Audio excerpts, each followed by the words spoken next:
The board voted you're out. My wife smirked. My boyfriend is the new CEO now. I smiled. Check page 391 of the contract. They had no idea what was coming.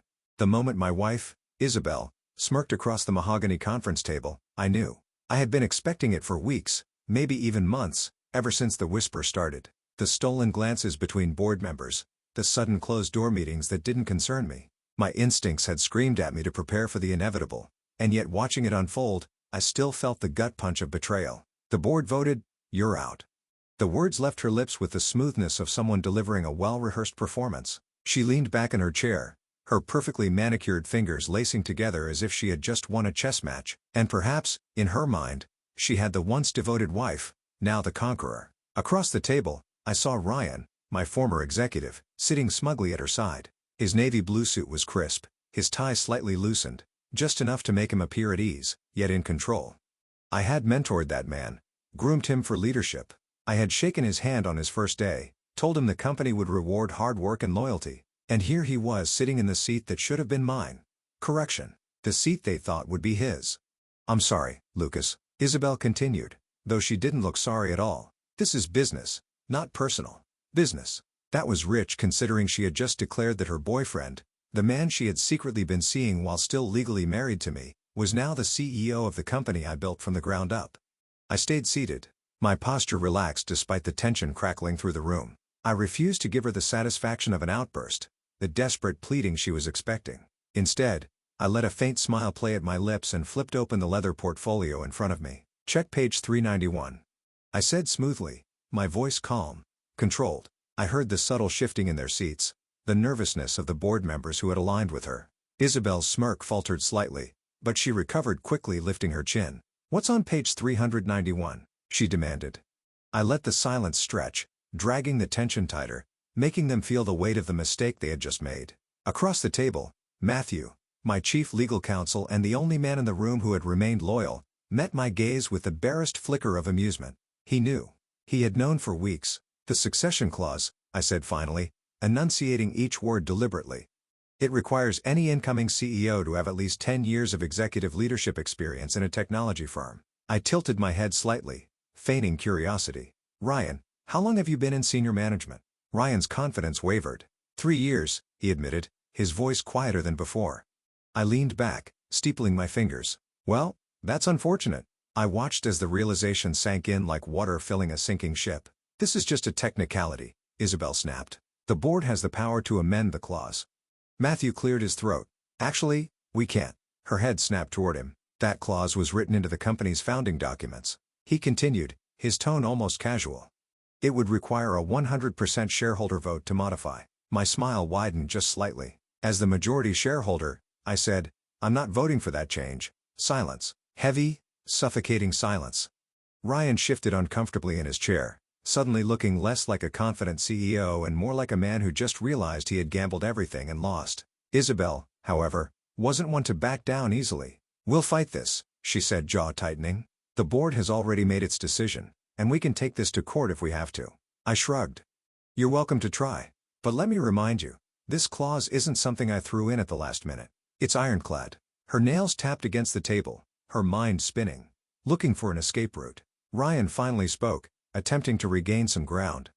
"We can find a workaround," he said, forcing a chuckle. "This doesn't change the fact that the board believes new leadership is necessary." I turned to the board members, the very same people I had personally hired, the ones who had once pledged their loyalty to me. "New leadership," I echoed as if tasting the words. "That's interesting considering I've doubled this company's valuation in the last 5 years." A few of them looked away. Guilty. Weak. "You know," I continued, letting my gaze move deliberately across the room, "I had my suspicions about certain meetings happening behind my back. So I did my own investigating." Ryan tensed. Isabel's lips pressed into a thin line.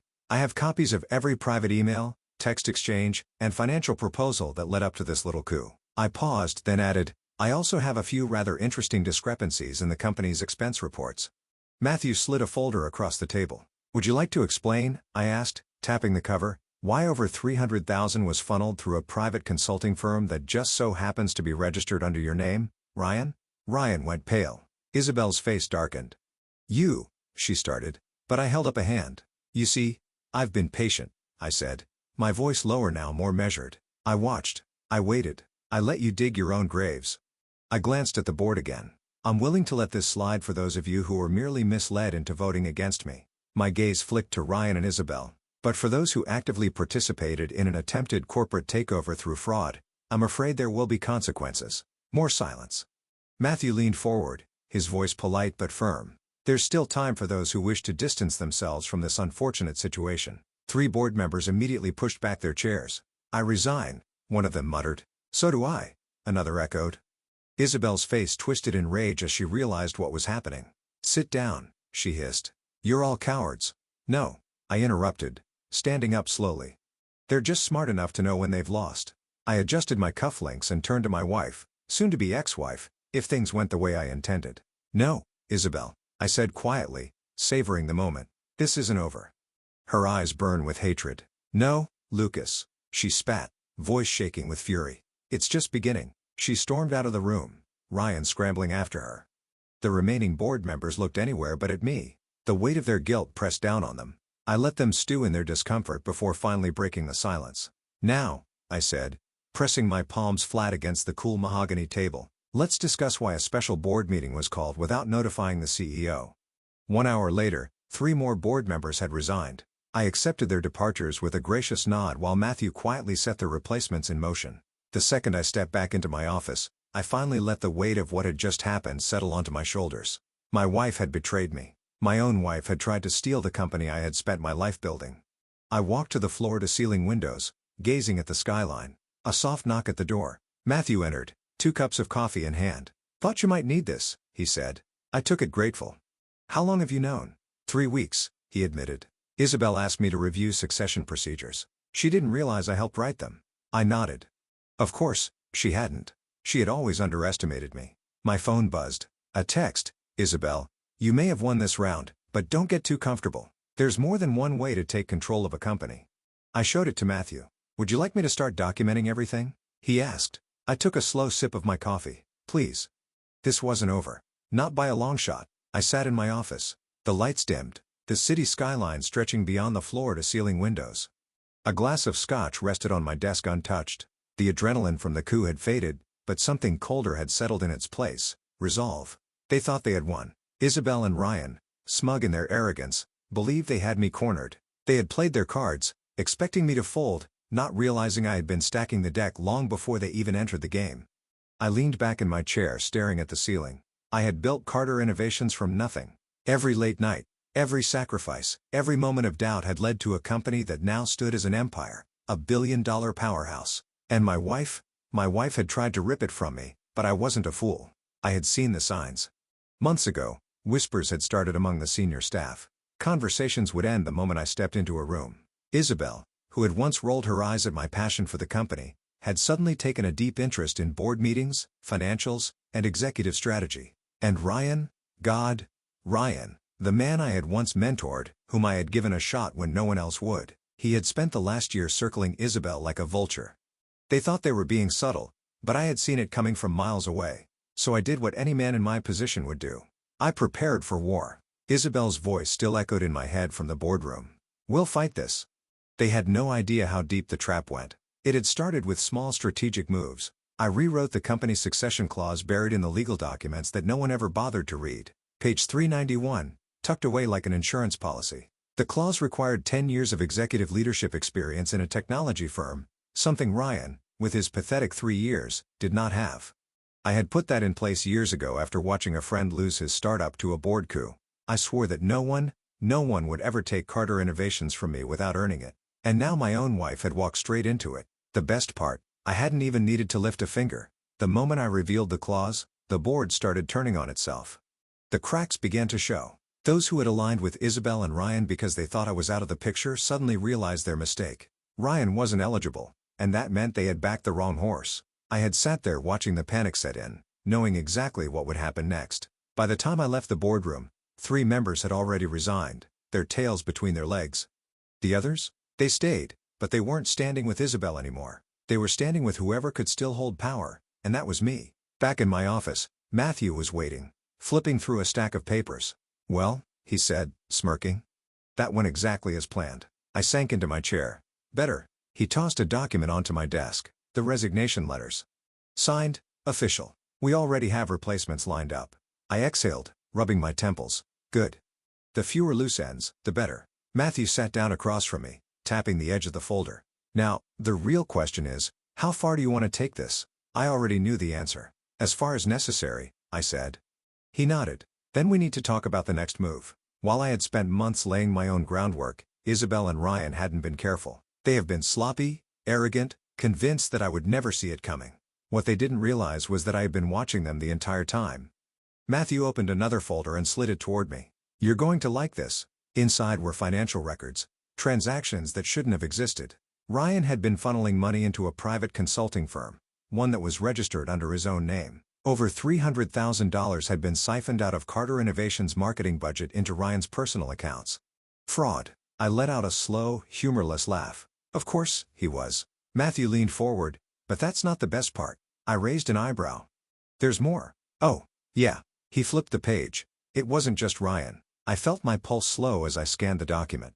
Isabel's signature was on the transactions. She had approved the payments. I sat there for a long moment, staring at the evidence. She had played the role of the power-hungry wife, the woman who just wanted to save the company from my so-called stubborn leadership.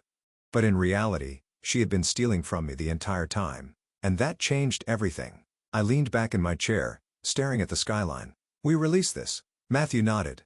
To the board. To the board. To the SEC. To everyone. This wasn't just about taking back control anymore. This was about destroying them. Isabel and Ryan had tried to ruin me, to rip my legacy out from under me, and they had done it while committing financial fraud? No. They weren't walking away from this. I turned to Matthew. I want every department audited, every expense report, every transaction, every meeting they took without my approval. His smirk widened. Already on it. My phone buzzed. A text from Isabel. You may have won this round, but don't get too comfortable. There's more than one way to take control of a company. I exhaled slowly, then handed my phone to Matthew. Start documenting everything. His expression turned sharp. This is war then. I stood walking to the window. It was always war. I had spent my entire life building Carter Innovations. Now, I was going to tear them apart piece by piece, move by move. The best part? I didn't even need to lift a finger. They had already destroyed themselves. All I had to do was let it play out. As the city lights flickered below me, I realized something. This wasn't just about a corporate coup. This was personal, and I was about to end them both. I barely had time to let the weight of what had just happened settle before the next phase of this war began. The moment Isabel stormed out of the boardroom, her heels clicking against the polished floor, the rest of the board members sat in tense silence. Some looked anywhere but at me, guilt etched across their faces. Others shifted uncomfortably, suddenly realizing they had placed their bets on the wrong horse. I let them stew in it. Finally, I stood pressing my palms flat against the mahogany table.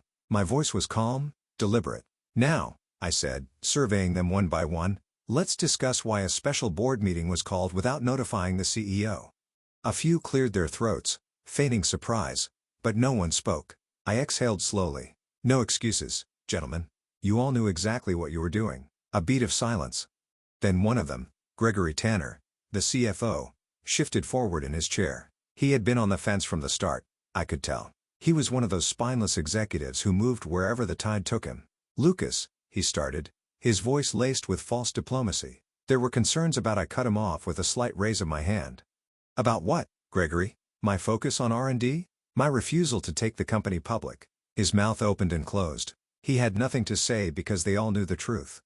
Carter Innovations had never been stronger. We were growing, thriving, but I had refused to rush us into a reckless expansion that would dilute our brand. That was my real crime, being cautious instead of reckless. And Isabel had used it to turn the board against me. I walked around the table, my presence looming over them.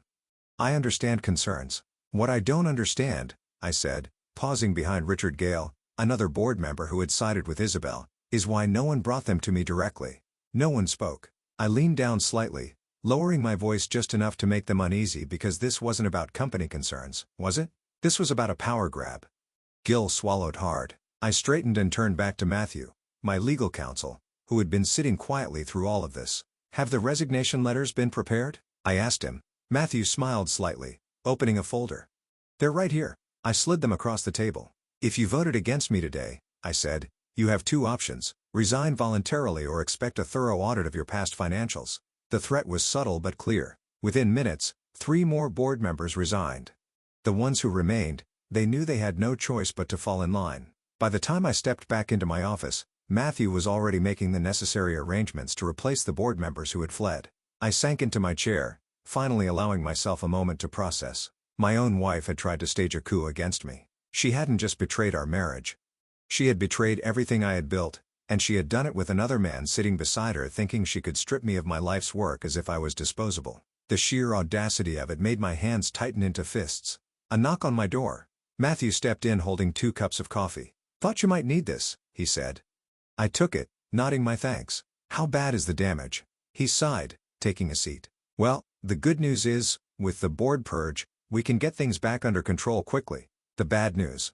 He glanced at his phone. "Isabel is already moving to retaliate." I raised an eyebrow. That was fast. "She's already working on rallying internal support," Matthew said, sliding his phone across the desk. "She just sent out an email to the entire company. Subject line, important company updates and strategic vision discussion." I picked up the phone and scanned the message. "To all Carter Innovations employees, effective immediately, we are entering a new era of leadership and innovation. Transparency, progress, and bold decision-making will be at the forefront of our strategy. We will not be held back by outdated leadership models. An all-hands meeting will be held tomorrow to discuss the future direction of the company." It was perfectly worded to imply that I was the problem, that I was holding the company back, that she was the future. I smirked and handed the phone back. "Cancel the meeting." Matthew didn't even blink. "Already did." I nodded. "Also, revoke all her administrative access. I don't want her sending anything to the company without my approval." "Done." A beat of silence. Then Matthew asked, "Should we be worried?" I took a slow sip of my coffee, then exhaled. "Not for the company, but things are about to get messy." By the time I got home that night, my phone had already buzzed twice with new messages from Isabel. The first one was simple: "You're pathetic." The second: "If you think this is over, you're dead wrong." I ignored them both. Instead, I poured myself a drink, sat down on the couch, and let the tension in my muscles ease. But I knew better than to think it was over. Isabel wasn't just angry, she was humiliated. She had staked everything on taking me down, and instead, she had walked out of that boardroom powerless. She would never let that stand. I had barely finished my drink when my phone buzzed again. This time, it wasn't a text from Isabel. It was from my father. "Call me now." I let out a slow breath, already knowing what was coming. The family intervention. The second I stepped inside my parents' house later that night, I knew Isabel had gotten to them first. My mother was perched anxiously on the edge of the sofa. My father was pacing near the fireplace, his face unreadable. I barely had time to set my briefcase down before my mother stood, her voice tight. "Lucas," she began. "What is this about you blocking Isabel from advancing in the company?" I exhaled slowly, running a hand through my hair. That was an interesting way to describe what had happened. I turned to my father. "Let me guess. She told you I'm trying to stifle progress? That I'm afraid of change? She told us you blindsided her?" My father said, folding his arms, "that you manipulated the board to push her out." I let out a sharp, humorless laugh. "So she conveniently left out the part where she orchestrated a backroom deal to steal the company out from under me." My mother frowned. "Lucas, it's not that simple." I cut her off. "Actually, it is." I walked over to the fireplace, leaning against the mantel. "Isabel and her boyfriend, because let's not forget that detail, staged a coup. They manipulated board members into an illegal vote to force me out." My father's brow furrowed.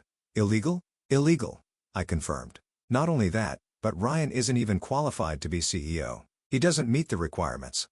Silence. Then my mother whispered, "She just wants to help." I shook my head slowly. "No, she wants power." By the time I left my parents' house, I knew exactly what was coming next. Isabel had played the victim card. She was rallying support, planting seeds of doubt in the people closest to me. But she had underestimated one thing. I didn't just play defense. I played to win. That night, I pulled out my laptop and composed an email to Matthew. Need every expense report from Isabel's department. Every failed project. Every reckless decision. I hit send. If Isabel wanted a war, she was about to get one. I arrived at Carter Innovations early the next morning, but I already knew that I wasn't the first one in the building. The tension in the air was palpable. The employees sensed something was off. Whispers followed me as I walked through the halls. People tried not to make eye contact. They had seen the emails. They had heard the rumors. Isabel had been busy overnight, spinning her own version of the story. She wasn't just playing defense, she was going on the offensive. I stepped into my office and shut the door, taking a deep breath. Matthew was already there, waiting for me. Laptop open. A thick folder resting on the desk between us. "She's moving fast," he said without looking up. "Of course, she is," I muttered. "She knows she's running out of time." I sat down and opened the folder. Inside were pages of financial records, emails, and meeting transcripts. Evidence. "Tell me what I'm looking at," I said, rubbing the bridge of my nose. Matthew leaned forward. "It's worse than we thought. Isabel and Ryan weren't just orchestrating a coup, they were stealing." I didn't react immediately. I had already suspected as much, but seeing it in black and white made it real. "How much?" I asked. "Just over $300,000 in unauthorized transfers," he said, "all funneled through that consulting firm Ryan set up." I exhaled slowly, my fingers tapping against the desk. And Matthew hesitated. "There's more," he admitted. "Isabel had full knowledge of these transactions. She signed off on them." For the first time since this whole mess started, I felt something close to genuine shock. I had known she was ruthless, manipulative, calculating, but stealing from the company? She had taken it further than I had anticipated. "She really thought she'd get away with this," I said, almost to myself. Matthew nodded grimly. "She wasn't thinking long-term. She was betting everything on a fast takeover. She needed Ryan in place before anyone could dig too deep." I closed the folder and leaned back in my chair, staring at the ceiling. I had been prepared for a corporate betrayal, but this was fraud. A sharp knock on the door broke my thoughts. Maria, my executive assistant, poked her head in. "Lucas, I think you need to see this." She handed me her tablet, the screen already open to an email. From Isabel Carter to Carter Innovations, all employees. Subject, transparency and leadership moving forward. I didn't even need to read the whole thing to know what it was. She was doing damage control. She had crafted a careful narrative, painting me as a dictator unwilling to evolve. Someone who refused to listen to fresh ideas and had to be forcibly removed for the good of the company. It was masterful, really. She wasn't denying what had happened. She was reframing it. "She's smart," I muttered, handing the tablet back. Matthew snorted. "She's desperate." I nodded toward the folder on my desk. "It's time we show everyone exactly who they're dealing with." Matthew smirked. "Let me handle it." The first public strike. By noon, the entire company knew the truth.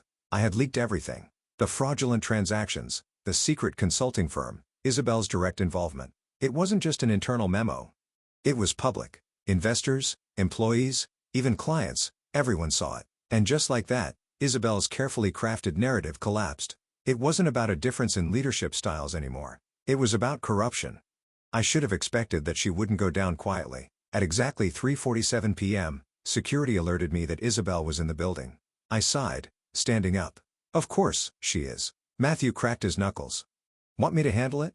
I shook my head. "No. Let's hear what she has to say." I left my office and found her waiting for me in the executive lounge. She looked different. The usual